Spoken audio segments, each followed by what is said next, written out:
ओम शांति। 28/4/2025 की प्रातः मुरली क्लास।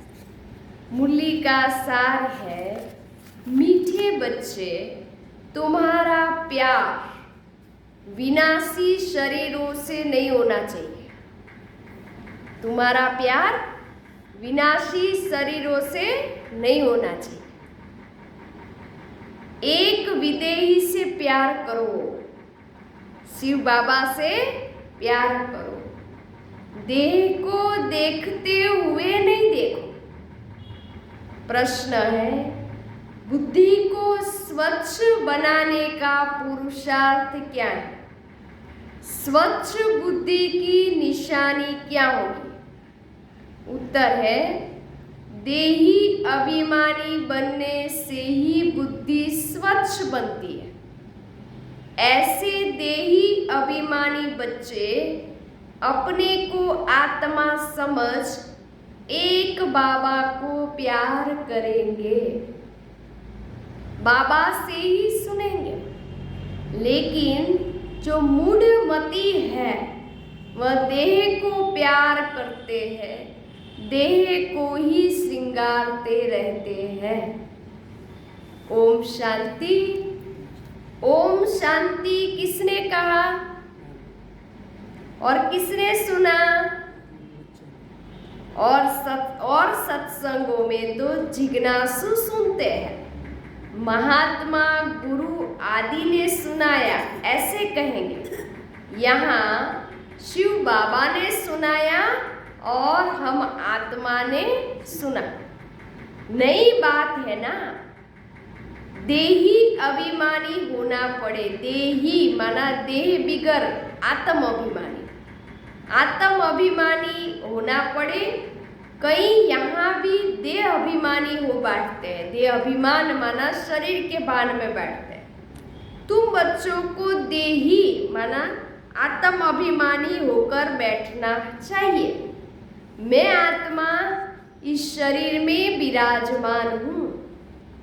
शिव बाबा हमको समझाते हैं, यह बुद्धि में अच्छी रीति याद रहना चाहिए। मुझ आत्मा का कनेक्शन परमात्मा के साथ है। परमात्मा आकर इस शरीर द्वारा सुनाते हैं। तो ये ब्रह्मा बाबा क्या हो गए? दलाल। दलाल हो गए ना। यहाँ तुमको समझाने वाला तो वह है शिव बाबा। इनको भी वर्षा वह देते हैं। ये ब्रह्मा बाबा को भी वर्षा कौन देता है? शिव बाबा। तो बुद्धि उस तरफ जानी चाहिए, शिव बाबा की तरफ। समझो, बाप के 5-7 बच्चे हैं। उन्हों का बुद्धि योग बाप तरफ रहेगा ना, क्योंकि बाप से वर्षा मिलना है, भाई से वर्षा नहीं मिलता।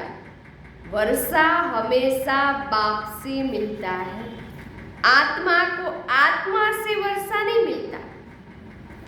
तुम बच्चे, तुम जानते हो, आत्मा के रूप में हम आत्मा सब भाई भाई हैं।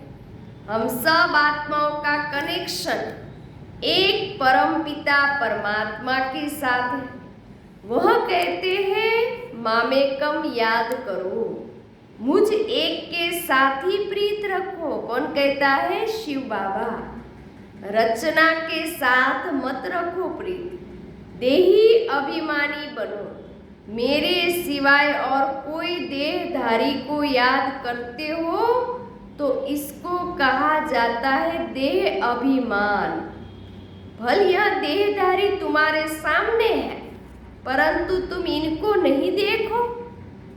बुद्धि में याद शिव बाबा की रहनी चाहिए। वह तो सिर्फ कहने मात्र भाई भाई कहते थे। अभी तुम जानते हो हम आत्मा है, परमपिता परमात्मा की संतान है। वर्षा परमात्मा बाप से मिलता है। वह बाप कहते हैं, तुम्हारा लव मुझ एक के साथ होना चाहिए। आज तो बाबा क्या कहते हैं?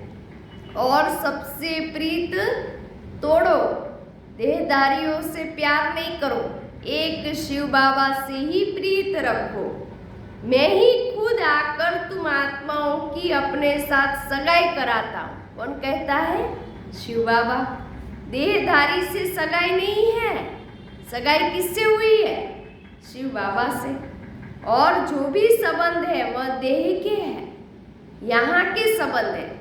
इस समय तुमको देही अभिमानी बनना है। हम आत्मा शिव बाबा से सुनते हैं, बुद्धि बाप तरफ जानी चाहिए। बाबा इनके बाजू में बैठ हमको नॉलेज देते हैं। किसके बाजू में बैठ? ब्रह्मा बाबा के बाजू में बैठ के नॉलेज देते हैं। उनके शरीर का लोन लिया हुआ है। आत्मा इस शरीर रूपी घर में आकर पाठ बजाती है। जैसे वह अपने को अंडर हाउस अरेस्ट कर देती है पाठ बजाने के लिए। है तो फ्री, परंतु इसमें प्रवेश कर अपने को इस घर में बंद कर पाठ बजाती है। तो ये शरीर भी क्या है? घर। उसमें आत्मा प्रवेश कर पाठ बजाती है। आत्मा ही एक शरीर छोड़ दूसरा लेती है, पाठ बजाती है। इस समय जो जितना देही अभिमानी बने रहेंगे वो उच्च पद पाएंगे। बाबा के शरीर में भी तुम्हारा प्यार नहीं होना चाहिए। कौन से बाबा? ये ब्रह्मा बाबा के शरीर। ब्रह्मा बाबा के शरीर में भी तुम्हारा प्यार नहीं होना चाहिए, रिंचक मात्र भी नहीं होना चाहिए। यह शरीर तो कोई काम का नहीं है। मैं इस शरीर में प्रवेश करता हूँ, ब्रह्मा बाबा के शरीर में, सिर्फ तुमको समझाने के लिए। बाबा क्या कहते? यह है रावण का राज्य, पराया देश है। रावण को जलाते हैं परंतु समझते नहीं है। चित्र आदि जो भी बनाते हैं उनको जानते ही नहीं, बिल्कुल ही मूढ़मती है। रावण राज्य में सब मूढ़मती हो जाते हैं। ये अभिमान है ना, तुच्छ बुद्धि बन गए हैं। बाबा कहते हैं मूढ़मती जो होंगे वह देह को याद करते रहेंगे, देह से प्यार रखेंगे। स्वच्छ बुद्धि जो होंगे वह तो अपने को आत्मा समझ परमात्मा को याद कर परमात्मा से ही सुनते रहेंगे। इसमें ही तो मेहनत है। यह तो बाप का रथ है। ये ब्रह्मा बाबा शिव बाबा का रथ। बहुतों का इनसे प्यार हो जाता है जैसे हुसैन का घोड़ा, उनको कितना सजाते हैं। अब महिमा तो हुसैन की है ना, घोड़े की तो नहीं है। तो शिव बाबा का घोड़ा है जिस पर सवार होके शिव बाबा ज्ञान सुनाते हैं। जरूर मनुष्य के तन में हुसैन की आत्मा आई होगी ना, वह इन बातों को नहीं समझते। अभी इसको कहा जाता है राजस्व अश्व में अविनाशी रुद्र गीता ज्ञान यज्ञ। अश्व नाम सुनकर उन्होंने फिर घोड़ा समझ लिया, उनको स्वाहा करते हैं। यह सब तो कहानियां है भक्ति मार्ग की। अभी तुमको हसीन बनाने वाला मुसाफिर तो एक शिव बाबा ही है। अभी तुम जानते हो पहले गोरे थे फिर सावरे बने हैं। जो भी आत्माएं पहले पहले आती है तो पहले सतो प्रधान है, फिर सतो रजो तमो में आती है। बाप आकर सबको सुंदर बना देते हैं। जो भी धर्म स्थापन अर्थ आते हैं वह सब हसीन आत्माएं होती है, सुंदर होती है। बाद में काम चिता पर बैठ काली हो जाती है। पहले सुंदर फिर श्याम बनती है। यह नंबर 1 में पहले पहले आते हैं तो सबसे जास्ती सुंदर बनते हैं। लक्ष्मी नारायण जैसा नेचुरल सुंदर तो कोई हो न सके। यह ज्ञान की बातें हैं। भल क्रिश्चियन लोग भारतवासियों से सुंदर माना गोरे हैं क्योंकि उस तरफ के रहने वाले हैं, विदेश में रहने वाले गोरे होते हैं। फिर बाप आकर बाबा कहते हैं क्योंकि उस तरफ के रहने वाले, परंतु सतयुग में तो नेचुरल ब्यूटी है। आत्मा और शरीर दोनों सुंदर है। इस समय सब पतित सावरे हैं। फिर शिव बाबा आकर सबको सुंदर बनाते हैं। पहले सतो प्रधान पवित्र होते, फिर उतरते उतरते काम चिता पर बैठ काले हो जाते हैं। अब बाबा आया है सभी आत्माओं को पवित्र बनाने। बाबा को याद करने से तुम पावन बन जाएंगे। तो याद करना है एक को, देहधारी से प्रीत नहीं रखनी है। बुद्धि में यह रहे कि हम एक शिव बाबा के हैं, वही सब कुछ है। इन आंखों से देखने वाले जो भी है वह सब विनाश हो जाएंगे। यह आंखें भी खत्म हो जाएगी। बाबा क्या कहते हैं? ये आंखें भी खत्म हो जाएगी। शरीर ही खत्म हो जाएगा तो आंखें भी तो खत्म ही हो जाएगी। परमपिता परमात्मा को तो त्रिनेत्री कहा जाता है। उनको ज्ञान का तीसरा नेत्र है। त्रिनेत्री, त्रिकालदर्शी, त्रिलोकीनाथ, यह टाइटल उनको मिला है। अभी तुमको तीनों लोकों का ज्ञान है, फिर वह गुम हो जाता है। जिसमें ज्ञान है वही आकर देते हैं। तुमको बाप 84 जन्मों का ज्ञान सुनाते हैं। बाप कहते हैं अपने को आत्मा समझो, मैं इस शरीर में प्रवेश कर आया हूँ तुमको पावन बनाने। मुझे याद करने से ही पावन बनेंगे। और कोई को याद किया तो सतो प्रधान बन नहीं सकेंगे। पाप कटेंगे ही नहीं तो कहेंगे विनाश काले विपरीत बुद्धि विनश्यन्ति। मनुष्य तो बहुत अंधश्रद्धा में है, देहधारियों में ही मोह रखते हैं। अब तुमको देही अभिमानी बनना है, एक में ही मोह रखना है। दूसरे कोई में मोह है तो कोया शिव बाबा से विपरीत बुद्धि है। बाबा कितना समझाते हैं, मुझ बाप को ही याद करो, इसमें ही मेहनत है।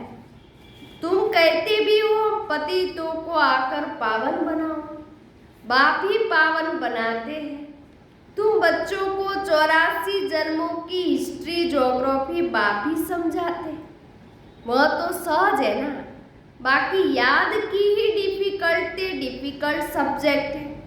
बाबा के साथ योग रखने में कोई तो होशियार, कोई भी होशियार नहीं है। बाबा कहते हैं जो बच्चे याद में होशियार नहीं है वह जैसे पंडित है। ज्ञान में भल कितने भी होशियार, याद में होशियार, याद में नहीं है तो वह पंडित है। बाबा पंडित की एक कहानी सुनाते हैं ना, जिसको सुनाया वह तो परमात्मा को याद कर पार हो गया।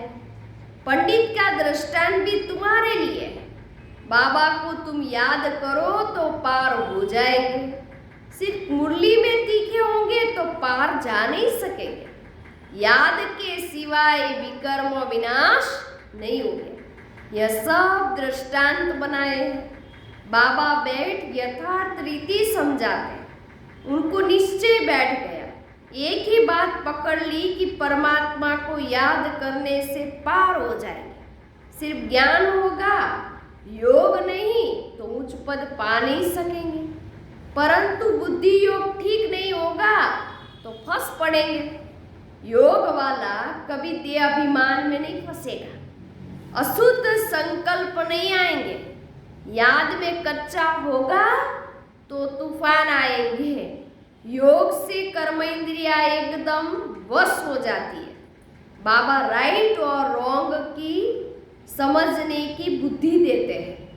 औरों की देह तरफ बुद्धि जाने से विपरीत बुद्धि विनाशंति हो जाएंगे। ज्ञान अलग है, योग अलग है। योग से हेल्थ, ज्ञान से वेल्थ मिलती है। योग से शरीर की आयु बढ़ती है। आत्मा तो बड़ी छोटी होती नहीं। आत्मा कहेंगी मेरे शरीर की आयु बड़ी होती है, अभी आयु छोटी है, फिर आधा कल्प के लिए शरीर की आयु बड़ी हो जाएगी। हम तमो प्रधान से सतो प्रधान बन जाएंगे। आत्मा पवित्र बनती है। सारा मदार आत्मा को पवित्र बनाने पर है। पवित्र नहीं बनेंगे तो पद भी नहीं पाएंगे। माया चार्ट रखने में बच्चों को सुस्त बना देती है। बच्चों को याद की यात्रा का चार्ट बहुत शौक से रखना चाहिए। देखना चाहिए कि हम शिव बाबा को याद करते हैं या और कोई मित्र संबंधी आदि तरफ बुद्धि जाती है। सारे दिन में याद किसकी रही अथवा प्रीत किसके साथ रही, कितना टाइम वेस्ट किया, अपना चार्ट रखना चाहिए। परंतु कोई में ताकत नहीं जो चार्ट रेगुलर रख सके। कोई बिल्ला रख सकता है, माया पूरा चार्ट रखने नहीं देती, एकदम सुस्त बना देती है, चुस्ती निकल जाती है। शिव बाबा कहते हैं मामेकम याद करो, मैं तो सभी आशिकों का माशूक हूँ। तो माशूक को याद करना चाहिए ना। माशूक शिव बाबा कहते हैं तुमने आधा कल्प याद किया है तब तो मैं आया हूँ। अब मैं कहता हूँ मुझे याद करो तो विकर्म विनाश हो जाए। ऐसा शिव बाबा जो सुख देने वाला है तो कितना याद करना चाहिए। और तो सब दुख देने वाले, वह कोई काम आने वाले नहीं है। अंत समय एक परमात्मा बाप ही काम आता है। अंत का समय एक हद का होता है, एक बेहद का होता है। बाबा कहते हैं अंत का समय एक हद का होता है, एक बेहद का होता है। शिव बाबा समझाते हैं अच्छी रीति याद करते रहोगे तो अकाले मृत्यु होती नहीं होगी, तुमको अमर बना देते हैं। पहले तो शिव बाबा के साथ प्रीत बुद्धि चाहिए। कोई के भी शरीर के साथ प्रीत होगी तो गिर पड़ेंगे, फेल हो जाएंगे, चंद्रवंशी में चले जाएंगे। स्वर्ग सतयुगी सूर्यवंशी राजाई को ही कहा जाता है। त्रेता को भी स्वर्ग नहीं कहेंगे। जैसे द्वापर और कलयुग है तो कलयुग को रौरव नरक तमो प्रधान कहा जाता है। द्वापर को इतना नहीं कहेंगे। फिर तमो प्रधान से सतो प्रधान बनने के लिए याद चाहिए। खुद भी समझते हैं हमारी फलाने से बहुत प्रीत है, उसके आधार बिगर हमारा कल्याण नहीं होगा। अब ऐसी हालत में अगर मर जावे तो क्या होगा। विनाश काले विपरीत बुद्धि विनश्यन्ति, धूल छाई पद पालेंगे। आजकल दुनिया में फैशन की भी बहुत बड़ी मुसीबत है। अपने पर आशिक करने के लिए शरीर को कितना टीप टॉप करते हैं। अब बाबा कहते हैं बच्चे किसी के भी नाम रूप में मत फंसो। लक्ष्मी नारायण की ड्रेस देखो किससे रॉयल है, वह है ही शिवालय, इसको कहा जाता है वेश्यालय। इन देवताओं के आगे जाकर कहते हैं हम वेश्यालय के रहने वाले। आजकल तो फैशन की ऐसी मुसीबत है, सबकी नजर चली जाती है, फिर पकड़कर भगा ले जाते हैं, है ना। कितनी लड़कियां भाग जाती है। सतयुग में तो कायदेशीर चलन होती है, वहां तो नेचुरल ब्यूटी है ना, अंधश्रद्धा की बात नहीं। यहाँ तो देखने से ही दिल लग जाती, तो फिर और धर्म वालों से भी शादी कर लेते हैं। अभी तुम्हारी है ईश्वरीय बुद्धि, पत्थर बुद्धि से पारस बुद्धि शिव बाबा के सिवाय कोई बना न सके। वह है ही रावण संप्रदाय, तुम अभी राम के संप्रदाय के बने हो। पांडव और कौरव एक ही संप्रदाय के थे, बाकी यादव है यूरोपवासी। गीता से कोई भी नहीं समझते कि यादव यूरोपवासी है, वह तो यादव संप्रदाय भी यहाँ कह देते हैं। शिव बाबा बैठ समझाते यादव है यूरोपवासी, जिन्होंने अपने विनाश के लिए यह मुसल आदि बनाए, एटम बम, हाइड्रोजन बम। पांडवों की विजय होती है, वह जाकर पांडव जाकर स्वर्ग के मालिक बनेंगे। परमात्मा ही आकर स्वर्ग की स्थापना करते हैं। शास्त्रों में तो दिखा है पांडव गल मरे, फिर क्या हुआ? कुछ भी नहीं समझते, पत्थर बुद्धि है ना। ड्रामा के राज को जरा भी कोई जानते ही नहीं है। शिव बाबा के पास बच्चे आते हैं, कहता हूँ गल जेवर आदि पहनो। कहते हैं बाबा यहाँ जेवर सौंपते कहाँ है? पतित आत्मा पति शरीर को जेवर क्या सौंपेंगे? वहां तो हम इन जेवरों आदि से सजे रहेंगे। कहाँ? सतयुग में अथाह धन होता है वहां, ये सब सुखी सुखी रहते हैं। भले वहां फील होता है कि यह राजा है, हम प्रजा है, परंतु दुख की बात नहीं है स्वर्ग में। यहाँ अनाज आदि नहीं मिलता है तो मनुष्य दुखी होते हैं।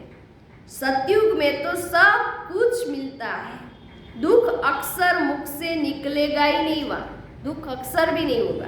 नाम ही है स्वर्ग। यूरोपियन लोग इसको पैराडाइज कहते हैं, समझते वहाँ गॉड गॉडेज रहते थे, इसीलिए उन्होंने चित्र भी बहुत खरीद करते हैं। परंतु वह स्वर्ग फिर कहाँ गया यह किसी को भी पता नहीं है। तुम अभी जानते हो यह चक्कर कैसे फिरता है। नई सो पुरानी, पुरानी सो नई दुनिया होती है। देही अभिमानी बनने में बड़ी मेहनत है। तुम देही अभिमानी बनने से इन अनेक बीमारियों आदि से छूट सकेंगे। शिव बाबा को याद करने से ऊंच पद पा लेंगे। अच्छा, मीठे मीठे सिकिलदे बच्चों प्रति माता पिता बाप दादा का याद प्यार और गुड मॉर्निंग। रूहानी बाप की रूहानी बच्चों को नमस्ते। हम रूहानी बच्चों की रूहानी बाप दादा को याद प्यार गुड मॉर्निंग, नमस्ते नमस्ते नमस्ते। सदा रहो हंसते। मैं कौन? आत्मा। मेरा कौन? शिव बाबा। कहाँ जाना? परम धाम। बाबा थैंक यू, बाबा शुक्रिया। मेरा बाबा, मीठा बाबा, प्यारा बाबा, लाडला बाबा, वाह बाबा वाह, धन्यवाद बाबा। धारणा के लिए मुख्य सार, किसी भी देहधारी को अपना आधार नहीं बनाना है। शरीरों से प्रीत नहीं रखनी है। दिल की प्रीत एक शिव बाबा से रखनी है। किसी के भी नाम रूप में नहीं फंसना है। दूसरी पॉइंट्स, याद का चार्ट शौक से रखना है, इसमें सुस्त नहीं बनना है। चार्ट में देखना है मेरी बुद्धि किसके तरफ जाती है, कितना टाइम वेस्ट करते हैं। सुख देने वाला शिव बाबा कितना समय याद रहता है, ये चार्ट में लिखना है। वरदान, ग्रस्त व्यवहार और ईश्वरीय व्यवहार दोनों की समानता द्वारा सदा हल्के और सफल भव। सभी बच्चों को शरीर निवाह और आत्म निवाह की डबल सेवा मिली हुई है, लेकिन दोनों ही सेवाओं में समय का, शक्तियों का समान अटेंशन चाहिए। यदि श्रीमत का कांटा ठीक है तो दोनों साइड समान होंगे, लेकिन गृहस्थ शब्द बोलते ही गृहस्थी बन जाते हो तो बहानेबाजी शुरू हो जाती है।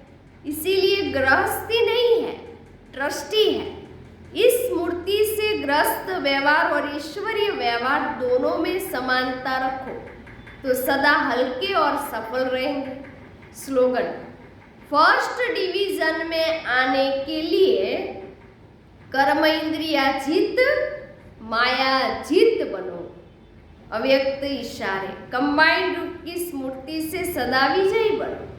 आपके शिव शक्ति के कंबाइंड रूप का यादगार सदा पूजा जाता है। शक्ति शिव से अलग नहीं है और शिव शक्ति से अलग नहीं है। ऐसे कंबाइंड रूप में रहो।